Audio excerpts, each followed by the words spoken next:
I'm back live with Readyo Radio. That's Readyo Radio. Hope everybody's been enjoying this jam-packed, as you can see, jam-packed episode with our womb workers. This episode is episode 28, Date with the Doulas. We're gonna try to do a round table before we go out. We had about a little over 10 minutes. Try to do a round table and kind of panel to see what the doulas and womb workers may not have gotten to cover. And so we're going to start with Jennifer. Had some things that she wanted to share on womb working and some of the other aspects of doing this work that kind of weren't talked about explicitly.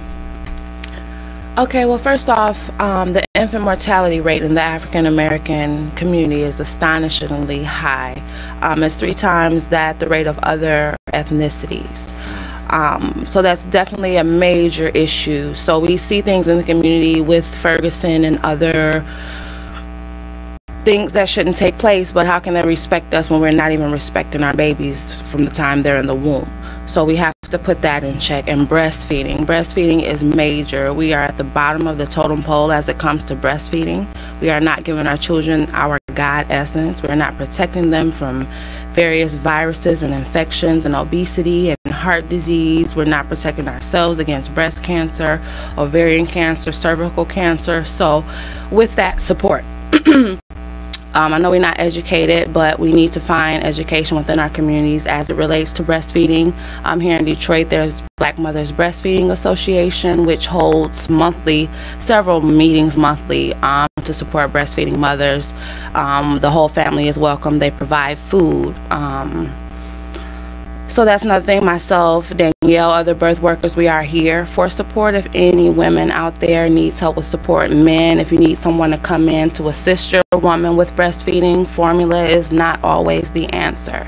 It is a second-rate version of yourself. So I'm here if anyone needs help with breastfeeding support.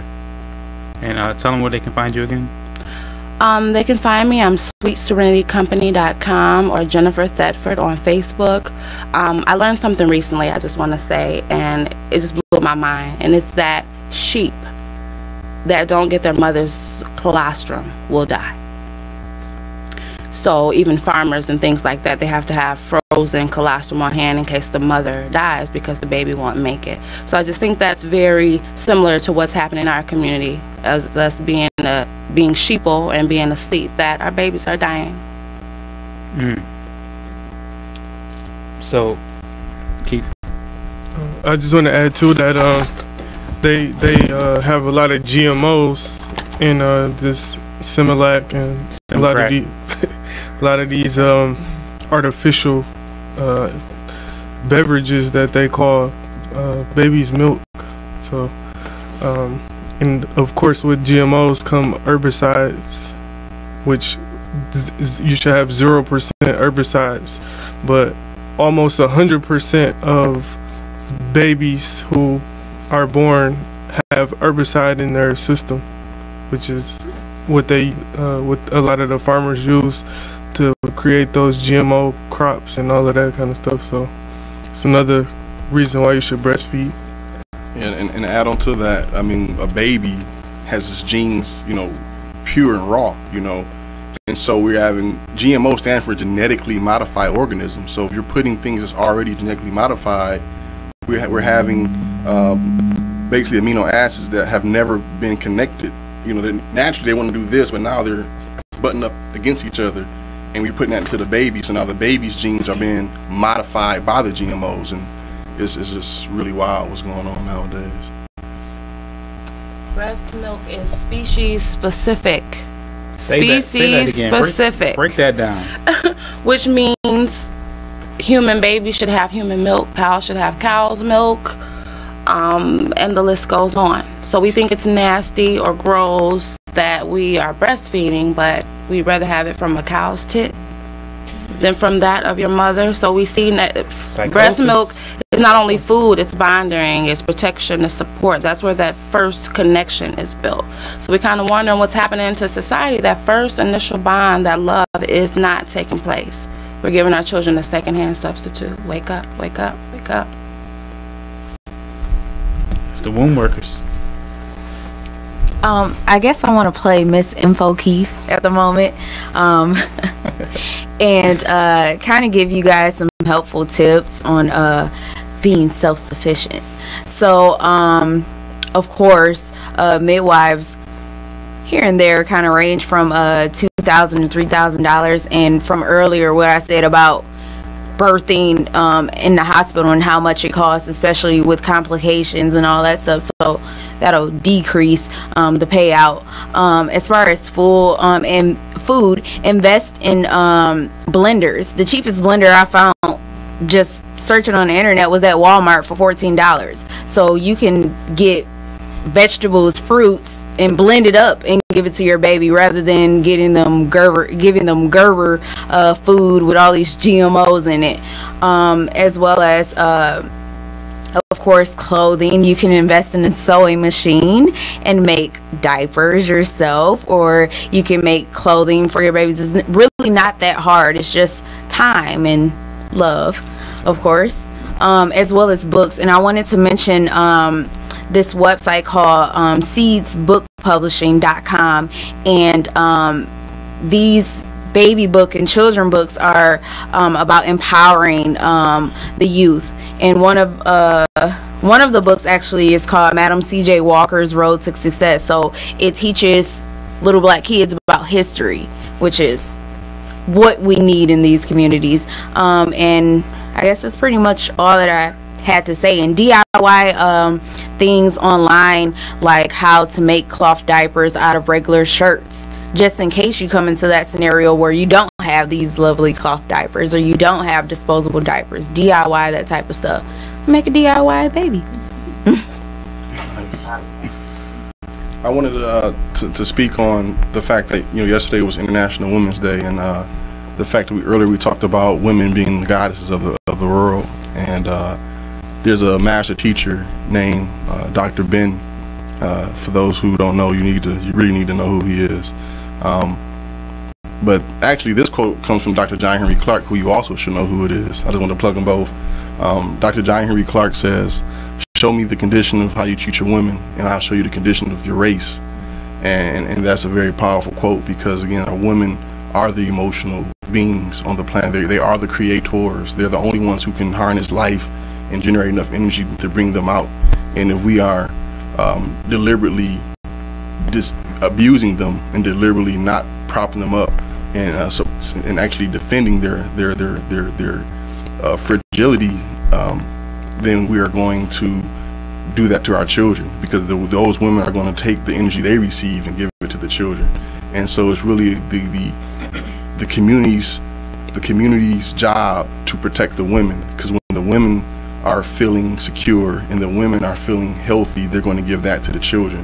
And whether it's a little boy or a little girl, then that child is going to get that healing, and they're going to grow up in a state of love. And that's really what's missing from our society nowadays, because we're watching media, we're listening to the rap music, you know, dissing. We don't even have to go into, you can just turn on BET right now, you'll see exactly what I'm talking about. Which is white owned. And exactly. MTV, Fox, I mean, almost any channel you turn to, I mean, you can just flip through and I'm sure you'll see some aspect of women being objectified, and people think it's just entertainment. We shouldn't, you know, it's just a TV show. Don't believe the hype. And I'll leave it right there.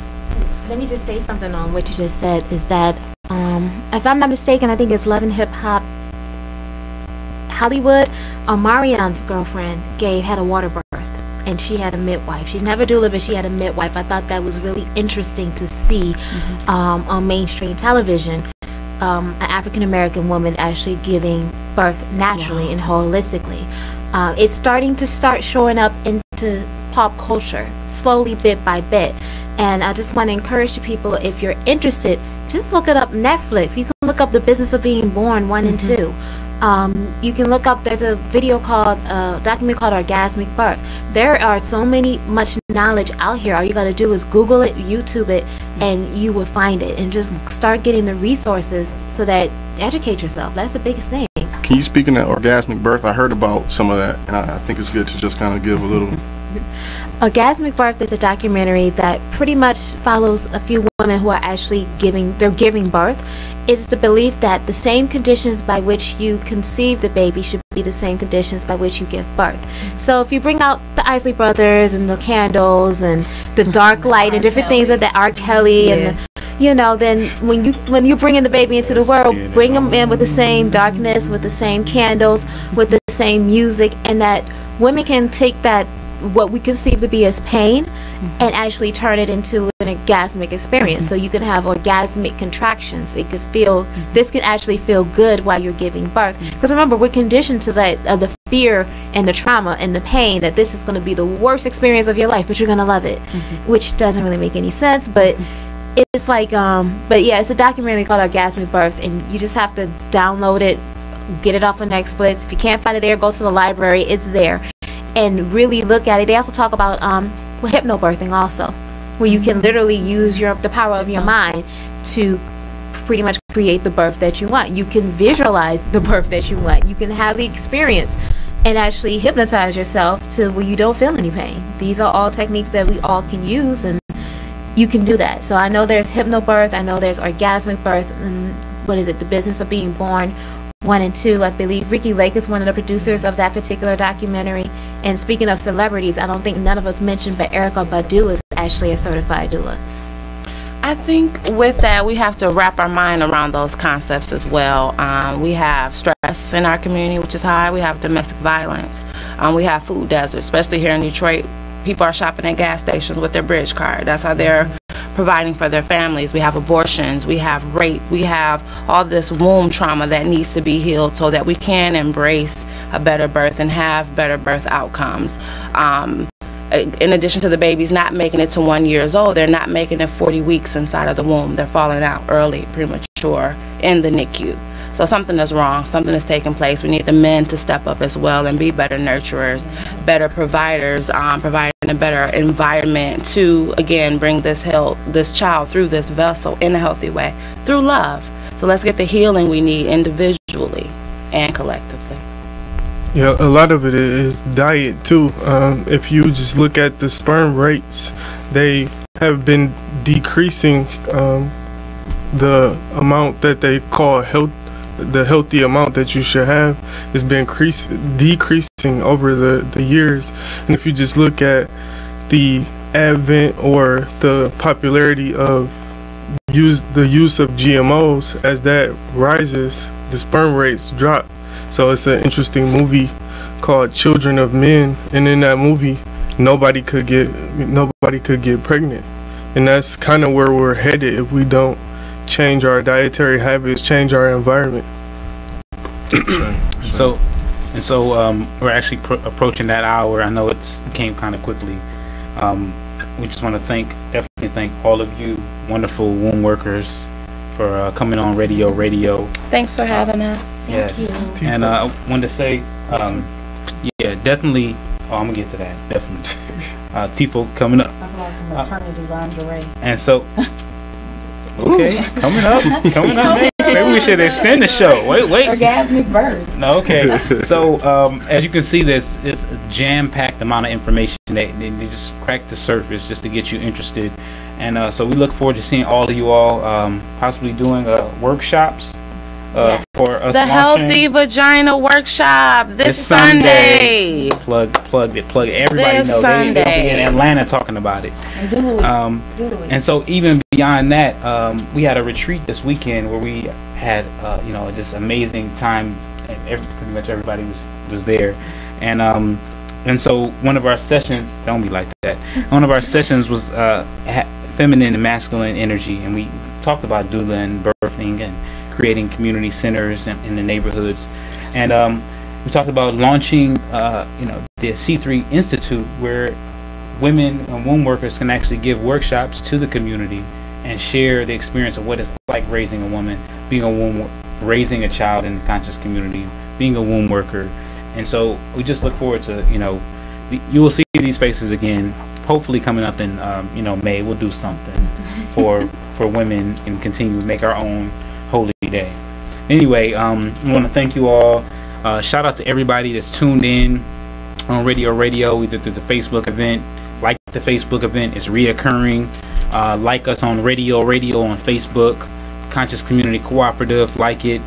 And tune in next week for T-Folk, which is the powerful music you've been hearing during the commercial breaks. They've been partnering with us in a major way. Did our theme song, Off the Grid. You know, brother Brick did our logo. Did we show our logo? Yeah. Okay, yeah. So if you saw it on Facebook, that's our new logo, Off the Grid, Readyo Radio. You want to tell them about the video?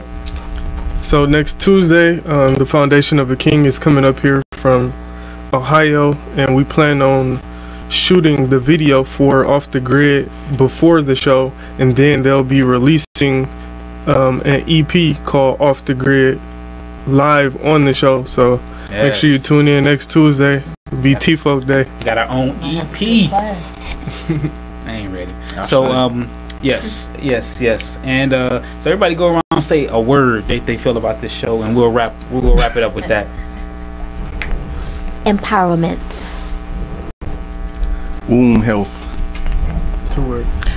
Accountability. Love. Woman. She copied off my paper.